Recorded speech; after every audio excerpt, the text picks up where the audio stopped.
Well, we are here in week 4 of our What If series, where we are wanting to start conversations for a better world based on the 10 Commandments. And this week's commandment might seem a little strange. It's actually, we are commanded to rest for a day, to work 6 and rest. It's called the Sabbath. It's based on the Hebrew word Shabbat, which means rest. And so we're here in downtown Chicago. We're asking people, what do you do on your day off? Basically, on my day off, I just spend it with my family. I spend time with my family. I spend time with my family. Pretty much every day is day off. I sit at home and write comic strips in my underwear every day. You know, just fun stuff. I usually do laundry. Paint. That's basically what I do. Or read. What days off? Just nothing. Just nothing. Just sitting and staring at a wall. Probably watch some baseball. Maybe go outside. Cubs or Sox? Yankees. I'm a big Dodger fan, so I watch my team, do errands. I'm single, so I'm living the single life. Oh gosh, I walk. I travel. I'm with my family. I'm on Marco Polo. I like to eat. I work. I work from home. That's not a day off. Well, you know, sometimes you got to get it in. So when you're out like this, when you're not supposed to be out, you can have your field trip time.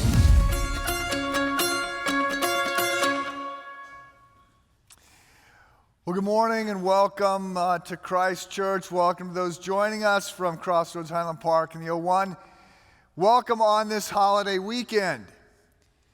Some of you might not even realize this is a holiday weekend because you don't take many holidays. You're moving too quickly for that. You've got places to go, people to see, things to do. Your to-do list never gets finished.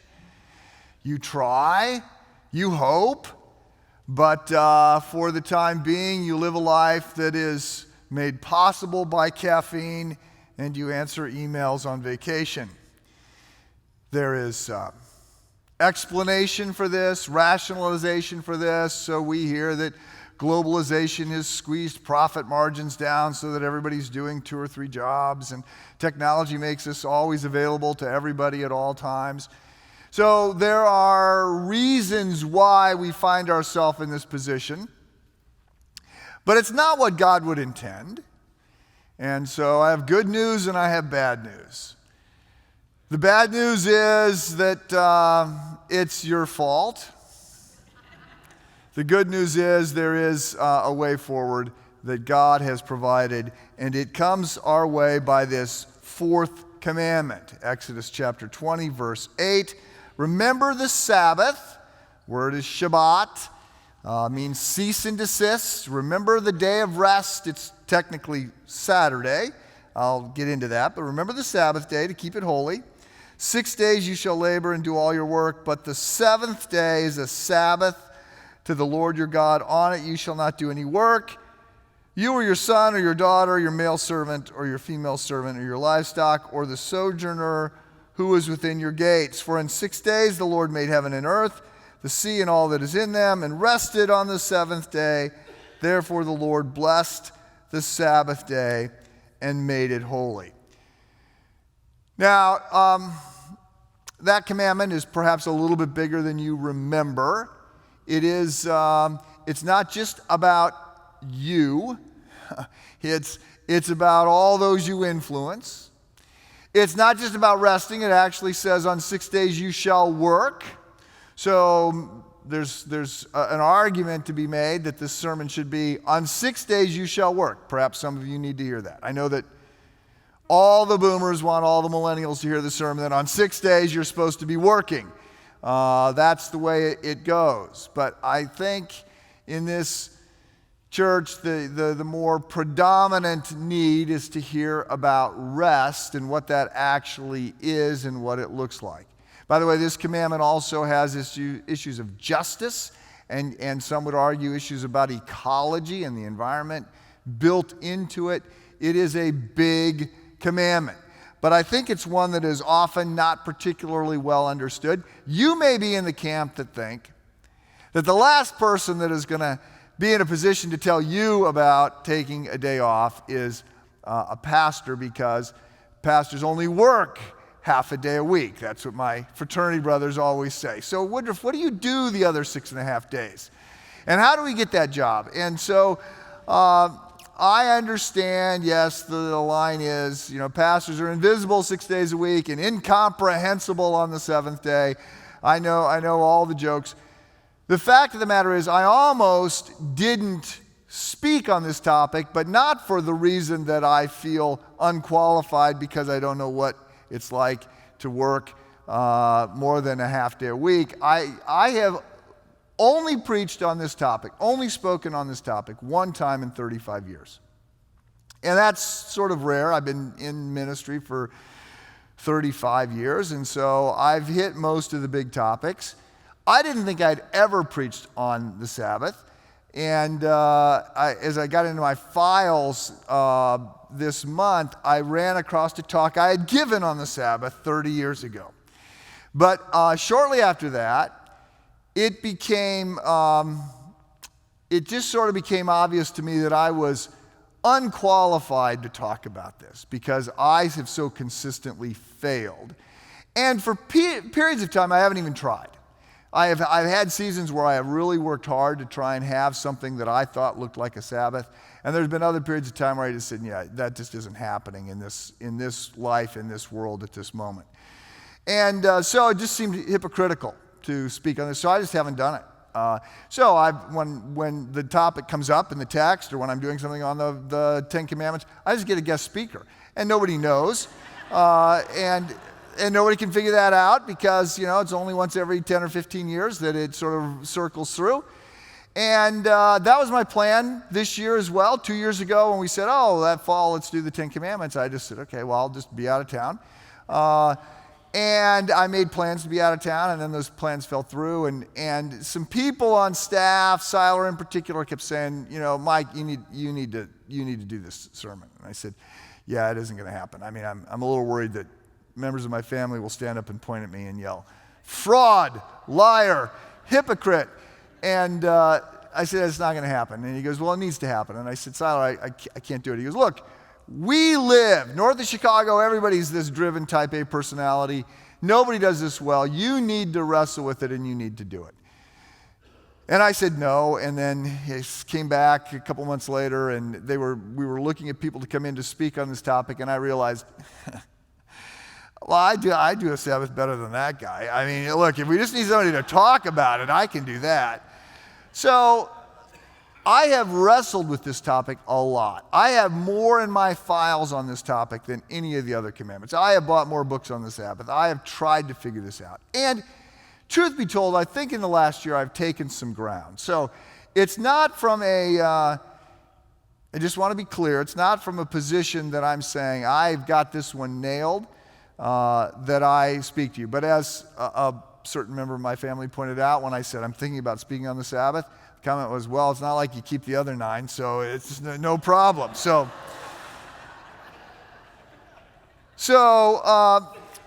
look, here's the deal.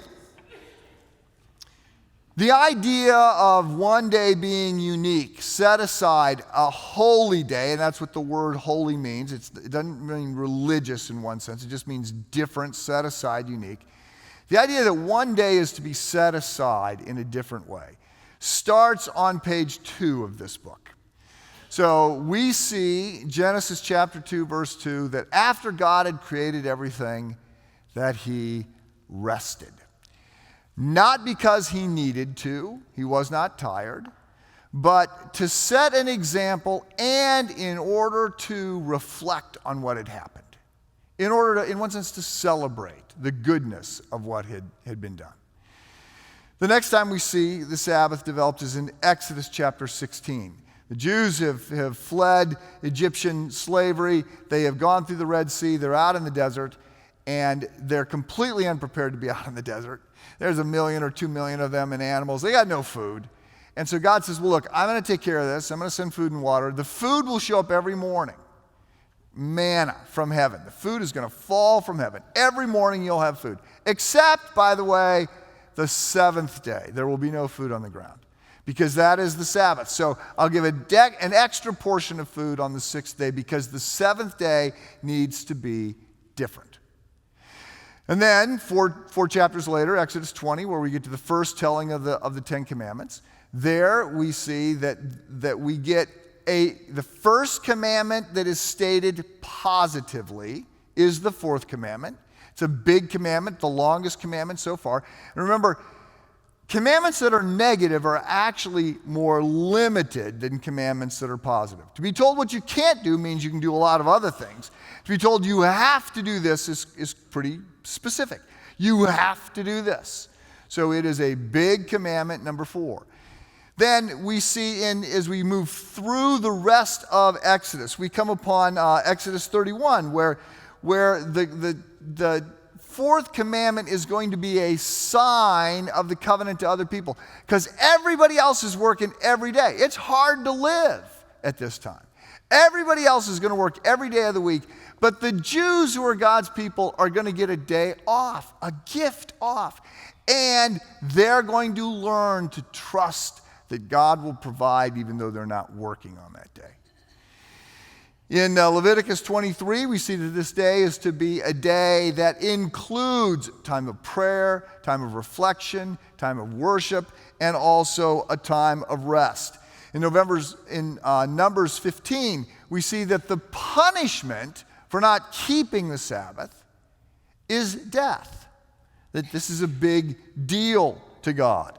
We also see in the rest of the Pentateuch some development of the idea that there's not just going to be a Sabbath day, but that every 7 years, and then every 7 years of 7 years, there's going to be these periods of Jubilee, which are going to have a whole new set of rules that are a foretaste of heaven and God's provision and the ultimate justice of the kingdom. And then in Deuteronomy, when the commandment is restated, because that's what Deuteronomy is, there's almost no new information in the book of Deuteronomy. It's Moses restating everything. When he gets to the fourth commandment, instead of saying you're to keep this day as a day of rest because God rested, he says you're to keep this day as a day of rest because you're no longer slaves. You were slaves, but now you're not slaves. So then we move out of the Pentateuch and we move into the prophets. And in the prophets we see that although the Jews have been coached to take this day off, and there have been warnings stated about what will happen if they don't, that by and large they don't. And so the prophets are railing against the Jews. Hosea and Amos say, look, God says use it or lose it. Isaiah has a passage in which he says, you're keeping the day of rest technically, but not in your heart, and God's not happy. Jeremiah says, Jerusalem is going to fall largely because of your disobedience, and that largely because you're not keeping the Sabbath. So then we rotate out of the Old Testament and we get into that 400 years between the end of the Old Testament and the beginning of the New Testament, the intertestamental period. And there, the concept of the Sabbath sort of evolves a bit more because the Jewish people break into 4 parties, the Sadducees, Pharisees, Essenes, and Zealots, and the Pharisees double down on the law and in particular on the Sabbath. And so they create all these rules that are to be buffers around the commandments. So if the speed limit with God was 30 miles an hour, they say the speed limit is 20 miles an hour because they want to be sure nobody comes close to breaking 30 miles an hour. And they really go into hyperdrive when it comes to the commandment, the fourth commandment about the Sabbath. So they divide all of work into 39 categories, and then they come up with rules in each of these 39 categories. For instance, one of the categories is tying knots. So there's a whole category of work that is tying knots. Now, in a world before zippers and buttons, knots were important in order to keep your clothes on. And so everybody was tying knots. And they said, look, you can't tie knots, but you can tie knots for your clothes. But the knots that you tie for your clothes can only be knots that you can untie with one hand. So then there's the rules about what you can carry. And they've got examples of, okay, if you have a wooden leg and your house is on fire, the question is, can you pick up the wooden leg and carry it out or not? They say no. There's a rule about grandmother. If grandmother falls down, can you help her up? No, unless she's going to die before the end of the Sabbath day, which would be sundown, then you could help her up, but only if you're pretty convinced she was going to die if you didn't help her up. I mean, they've just got rules. What happens if you discover that you've carried something in your pocket? And how much pocket lint can you have in your pocket before it constitutes that you're actually carrying something? I mean, these rules, well-intentioned, but ridiculous, go on and on and on. So then Jesus comes along, and he is going to go toe-to-toe with the Pharisees over essentially two things. The first is his claim to be God, and the second is these laws about the Sabbath. And so he is gonna honor the Old Testament laws. He is going to go into the synagogue on the Sabbath. He's going to spend time in worship. He's going to spend time in prayer. He's going to keep that pattern. But he is going to break virtually every one of their laws. And he says, look, man was not made for the Sabbath. Sabbath was made for man. It's a gift. You've turned it into a master, a slave driver. And so he says, I'm the Lord of the Sabbath. We can do whatever we jolly well please. He has the disciples pick grain on the Sabbath. He heals people on the Sabbath. He goes out of his way to do good on the Sabbath, and this infuriates the Pharisees. When the New Testament ends, last chapter of the book of Acts sort of carries us about 3 decades out from Christ's resurrection and ascension. We then enter the next 2,000 years in which rules about the Sabbath and the pattern of the Sabbath undergo a couple more evolutions between then and today. Initially, there is a movement away from the Sabbath being on Saturday, which is technically when it was, to the Sabbath being on Sunday, the day of the resurrection. There's a whole lot that goes into that. It's fairly complicated, but essentially, the Sunday, the day of the resurrection of Christ, the first day of the week, is the day that Christians begin to say, this is going to be our worship day. A second thing happens in which 2 different groups of people try to change the calendar away from a 7-day week. Napoleon was one of them. In the 18th century, he issues the metric system in France, and he moves France to a 10-day week. You got 1 day off every 10 days. But the people couldn't do it. And then the Soviets in the 1920s came out with a new 5-day calendar. They did not like a 7-day-a-week calendar because this was just based on the Bible. They didn't believe in the Bible. They didn't like this pattern. And so they issued a 5-day pattern where you worked 4 days, you had 1 day off. Everybody had a different day off so that they could keep all the factories running 24/7, 365. That didn't work. So in the 1930s, they went to a 6-day-a-week calendar. That didn't work. So in the 40s, they went back to a 7-day-a-week calendar. I have said, I think this is a pretty interesting example, we don't ultimately break the 10 Commandments. We simply break ourselves against the 10 Commandments. And the breaking may not be obvious for days, weeks, months, years, but eventually it proves true. The other big change that has happened as it relates to the Sabbath is in the 40s and 50s, people used to talk about a holy Sabbath. And the holy Sabbath eventually sort of drops the word holy and it just becomes a Sabbath, but people still understood that it was a time of restoration. So it was a time in the shorthand vernacular to pray, and in some circles to pray and to play. And the rest was not simply taking a nap. It was to be restored. And so you went to church, there was a time of worship, you prayed, and then there was a time of rejuvenation, whatever that looked like.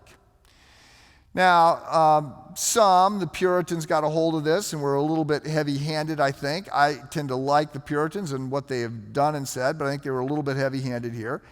But we moved out of that. And in the 50s, 60s, we began to stop calling it the Sabbath and we began to call it Sunday. And now we get into a time where all the blue laws and other things that had stores closed begin to change. And Sunday moves away from being a time of rest, really, to being a time of amusement. And technically, amusement means to not think. Whenever you add the alpha in front of a word, it negates it. A theist believes in God, an atheist does not believe in God. To muse is to think. Amusement is to not think. So people went from saying, I'm going to reflect on my life. I'm going to look back at the week I just came through. How did I do? Did I lean into God's grace? Was I thinking about eternity? Was I trying to be the kind of person God is calling me to be? How could I do a better job next week? That was sort of part of the discipline of Sabbath. Now we went to saying, no, I'm not thinking about work. I'm not thinking about my life. It's my day off. I'm gonna watch football. I'm gonna do whatever I'm gonna do. I'm gonna not think. That's what I get to do on Sunday. Then 15, 20 years ago, we went into another transition. And I remember the first time I heard a Michelob commercial that said weekends were made for Michelob. So now we've gone from Sunday to the weekend. And I remember thinking, okay, yeah, that makes sense in this culture that we've moved now to a weekend. But as I was watching it, it occurred to me, weekends aren't really made for Michelob. Weekends are now made to catch up. And so now we've made this Faustian bargain where we've given up a day off, and now we're just going 24/7 every day. And so it just would keep happening. And so now more things that made Sunday holy, different, sacred, fall away. So now there's meetings on Sunday morning. There's hockey and soccer and all kinds of things begin to encroach, and we move into a culture that is more rigorously secular and where we just keep going and going and going. Now, I would say that in the last 5 to 10 years, there's been a little bit of a pushback on that. I have collected articles from secular publications. So, Harvard Business Review and Inc. and Fortune and The Atlantic and Wall Street Journal and New York Times and USA Today, all advocating a Sabbath without ever realizing that's what they're doing. So the articles are about downtime, and the articles are about pace, and the articles are about margin, and the articles are about rest and sleep, and all these things that it says that we need, and we've got to take some time off in order to recoup, and that's the way life works. So we've seen a little bit of pushback, including, by the way, yesterday's Wall Street Journal had a big section on the need to not be enslaved to your phone all the time and how you can get by in this world. So we've seen some changes take place. The questions are, of course, nonstop. I've just covered 3,000 years in 5 minutes, so I know that it leaves lots of questions. I have time today for 2. Why we should actually prioritize this opportunity, and secondly, what that would look like in our life. There are other questions. Theologically, there's a discussion about whether the 4th commandment is still binding. Those in a dispensational using a dispensational framework might say that was for a different era. Some people say, wow, the 4th commandment's the only one of the 10 commandments not repeated in the New Testament. Jesus did away with this. Look, it's a creation ordinance. There's wisdom here. Yeah, no, the 4th commandment, this call is still valid. I tend to not have an opinion on whether it needs to be Saturday or Sunday or some other day. Some people do. The Seventh-day Adventists obviously do. Dr. Carson at Trinity wrote a book from Sabbath to Lord's Day, arguing that it needs to be Sunday. There's people that have opinions on this. I don't have a dog in this fight. I want to talk about why you should be prioritizing a day, making a day unique, and what that would look like. So I have 4 reasons why you want a Sabbath. Number 1. It is a gift from God, and you're a fool to not take it. It is a gift from God. Many people feel as though Christianity is just another set of things to do. And there is a culture that suggests that those that are working the hardest or serving the most are doing the most of God's work. You could make the case that Jesus suggests that those who rest the best are actually getting it right. We need a day.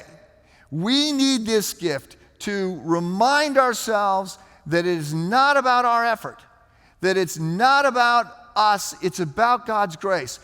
We need to come here. We're going to have communion in just a little bit. We need to remind ourselves that Christianity is not this I do, it's this he did. We need to just repeat the idea of the love and grace of God and how that should change everything. We need a time of restoration, realignment. How am I doing? What am I getting wrong? How do I lean more deeply into the call of Christ? So it is a gift that's been given to us.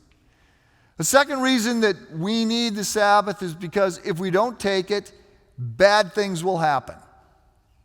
I can think of two. One is that we break.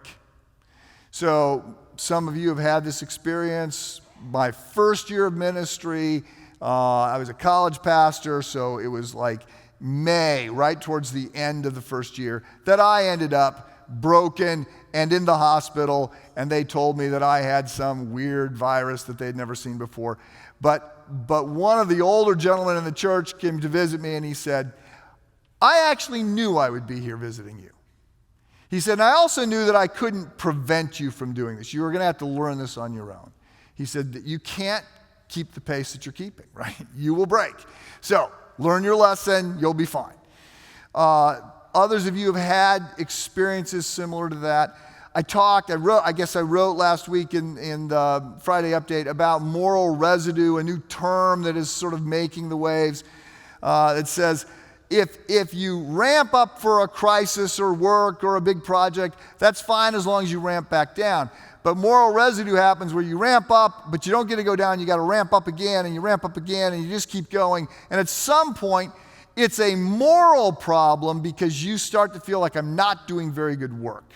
And that begins to accumulate, and there's this, especially among nurses, there's a new term about moral residue. So if you don't take a break, if we don't take a break, then we break, and depending upon who you look at, 80%, some would say 80% of the diseases and the problems we face right now are stress-related. So we've got to learn to deal with this. The second problem, if we don't take a break, is that we may just race down the wrong path. And we never pull up to say, oh my goodness, this isn't what life is supposed to be about. William Wilberforce, the great emancipator of the slaves in the British system, Abraham Lincoln said it was Wilberforce's writing that influenced him to come out against slavery in this country. Wilberforce was a member of Parliament, and he writes in his journal one day, was going to run for prime minister. Thank God for Sabbath reflection and the awareness at the end of the day that it was nothing but ambition. I'm not going to run. We've got to have the ability to step out and to look at our lives, or we could run fast and hard down the wrong path. The third reason that we need a Sabbath is because if we do this right, it doesn't simply change one day a week, it changes who we are. And it changes how we live 7 days a week. And the fourth reason that we need a Sabbath is to remind ourselves of our limits and to grow in faith. So if you read the business literature about needing time off, the underlying theme there is always, if you take time off, you will do better work when you actually work. Right? You're taking time off in order to improve effectiveness and efficiency. And I think there's arguments to be made on that case. But that's not the biblical argument. And I didn't understand this, and it's one of the reasons why I kept failing at this. Because I didn't see the return on the time off. And the fact of the matter is, there may not be a return on the time off. But we have to remind ourselves of two things. One, I'm not God. And two, I have to trust in God. And there are limits to what I can do. And at some point I have to say, okay, Lord, I've done everything I could. And I now have to depend upon you. One of the pivot points for me a while back, I have been frustrated with my inability on this, and so I've read lots of books. I've been in conversations with older pastors saying, I'm failing at this, what do I do, what does it look like?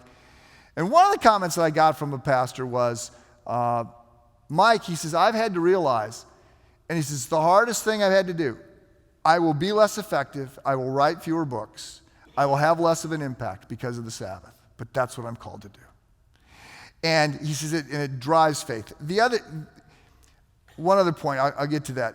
I just want to say, we need to take this time off and expect and accept that we are limiting ourselves in order to remind ourselves of our dependence on God. 9 months ago, I had a bit of a discovery, a sense from God that who I was going to matter more going forward than what I did. And so I changed my morning routine, and I've talked a little bit about this. I added an additional hour into just devotional practices. Silence, more Bible reading, more prayer, journaling, and other things. Say, okay, this church now does the things that I do well, this church does well. And the things that I do poorly, this church does poorly. And instead of trying to fix the church, I got to fix myself. And so I need more time with God, more time with Christ. And I didn't ever express this, but I thought, if I spend more time in devotional practices, my life will get better, easier, simpler. I will actually catch up. No, that hasn't happened. I used to finish sermons on Monday or Tuesday. I finish sermons now on Saturday. I'm behind, it feels like, all the time. Now, I hold out that if I do this right, I am eventually going to have some more clarity, and I'm going to move in a healthier, saner direction. But what I've had to learn is limits and trust. Limits and trust. And so doing the Sabbath is going to drive us to understand limits and trust. Okay. I'm out of time, so let me briefly give you a few things that I think you want to do. And I say these with such caution because this is an area where almost everybody falls into legalism. It's what the Pharisees fell into. I would say to some extent it's what the Puritans fell into. The prophets rail against people who are keeping this technically but not getting it right in terms of its essence. And so it's with caution that I just make some observations. One, if you want to keep a Sabbath, it's very much about the other 6 days. Okay? It's going to be about an ethic and discipline in the other 6 days. In order to have a day in which you actually are resting, it's going to have to look different the other 6 days. Secondly, I think you're going to need to make it personal. This was another insight from a pastor that was helpful to me. He said, look, if you work with your hands, then what you need in Sabbath is probably not working with your hands. It's reflection, it's writing, it's reading. He says, but if you live in your head, if what you're doing all the time is reflecting, writing, and reading, then your Sabbath needs to look, probably you're working with your hands. It needs to be something that is going to be different. It's got to be separate. It's got to restore you. And all the stuff I had been trying to do was more of the same stuff. So he sort of said, Mike, I'm going to give you permission, and I'm going to pass this permission on to you. I'm going to give you permission that you need a time of prayer, but you need to play. You need to pray, and you need to play. And whatever restores you. At the end of the day, if you look back and you say, my passion for God is brighter, my relationships with my family are stronger, I'm in a better place, I'm ready for the week, he says, whatever that looks like. He says, if that's working in the yard, if that's sailing, if that's sleeping, if that's watching TV, do whatever works for you.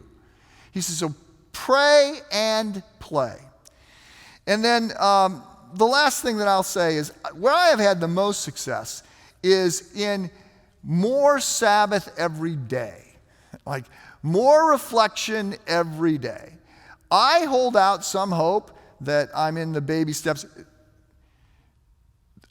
I realize now that not working is hard work for some of us, and I hold out hope that I will get better at it, but it is discipline, but I'm taking baby steps every day, and it is a gift. It is clearly a gift. One last thing, and then I'm out of time. I have on my desk a jar of Mississippi River water, and it's got a lot of mud in it. I let it sit there, and all the mud filters out. And I can see through it clearly. And every once in a while I pick it up and I shake it and I go, this is my life. I can't see anything through it. But if I will sit, if I will rest, if I will slow down, then all the mud filters out and I can see through it. And to me, that's a great metaphor for the Sabbath. Let me pray for us. Lord God Almighty, thank you for this gift. Forgive us for believing or living as if we believe that our life depended upon us and everything had to get done and that it's all up to our frantic efforts. Forgive us of not understanding again that you are God and we are not, accepting the limits of being human and not trying to be God. Forgive us for not trusting that you will provide. I pray for all of us that we will take steps into a greater sense of your Sabbath rest. We look forward to heaven, which is the ultimate Sabbath restoration, and we pray that we move in that direction even today. In Christ's name, amen.